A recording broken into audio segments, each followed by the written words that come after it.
Joining me now is former U.S. Attorney and Prosecutor Guy Lewis. And Guy, thank you for being here this morning. I think that's the big question mark.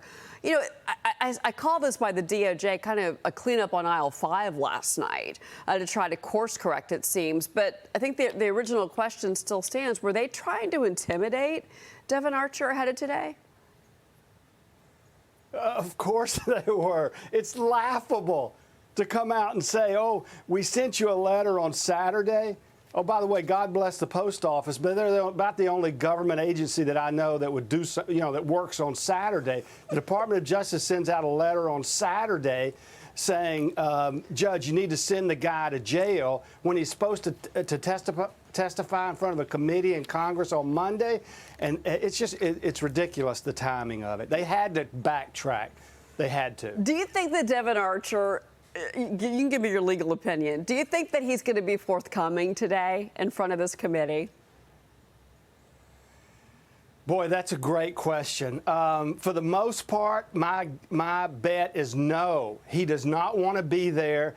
But I got to give credit to this oversight committee. They're doing exactly what the Department of Justice should do. They're doing exactly what a federal grand jury led by a team of unbiased prosecutors should do. They're going to lay before him text messages, emails, hopefully recordings, other kind of information, and ask him to confirm it. Wire transfers, things like that. That's clearly going to implicate the Bidens, the president and his son, in what I believe is a clear-cut conspiracy. By the way, I've prosecuted and supervised the prosecution of similar kind of cases on much less evidence. So this case should go forward. Well, that explains, I think, why it's closed. The doors are closed today, and it's not public testimony. That would actually make sense, what you're saying. I do want to ask you about Hunter Biden's plea deal. It fell apart last week. The judge took issue after confirming the first son is under federal investigation for possible violations of acting as a foreign agent.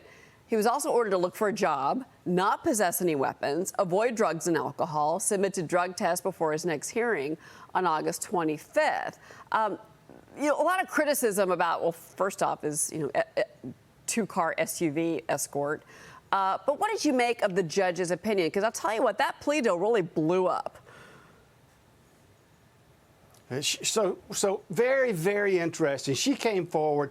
She looked at this. And by the way, she's not interviewed any witnesses. She's not reviewed any reports. But just by looking at the face of this, just by looking at it with the basics, it just made no sense. It was clear that it was not a just plea agreement.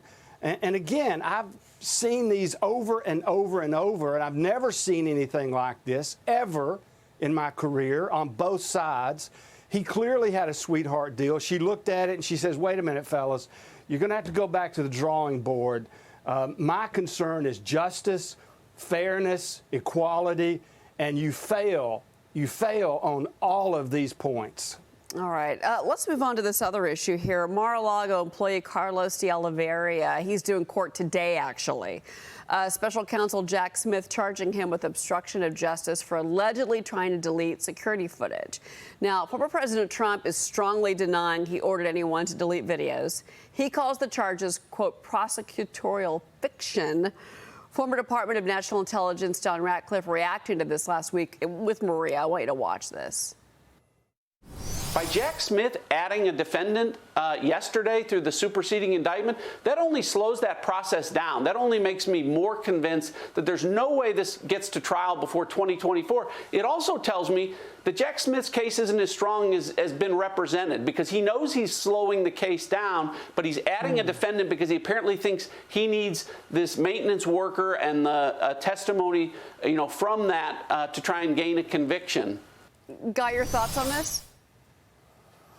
So based on my experience, they went to this maintenance worker and said, look, you've got to cooperate, and you've got to implicate the president, the ex-president of the United States, in this destruction of evidence. And make no mistake, ladies, the destruction of evidence in this kind of conspiracy, the allegations are powerful. I mean, they are strong. That is strong, a strong allegation. But they went to him. He said, he either said, no, I'm not cooperating, or no, it's not true. And as a result of that, they've gone back and they've indicted him. Okay, wow, interesting. Mike Lee is actually on set with me. He's got a question for you guys. Yeah, I mean, I just want to know, is this a common tactic to throw, to find some relatively low-level employee and try to throw them in jail to make your case look stronger and to announce it the day after a massive plea deal falls apart? So, Mike, that's a great question. It's not usual. There's nothing in this case that I've seen that's usual. The evidence is overwhelming. There's no reason the Department of Justice shouldn't be pursuing this thing with aggressiveness like they do in most cases I'm involved in. And it's extraordinary by any measure. All right, Guy Lewis, thank you so much for joining us this morning. Appreciate it.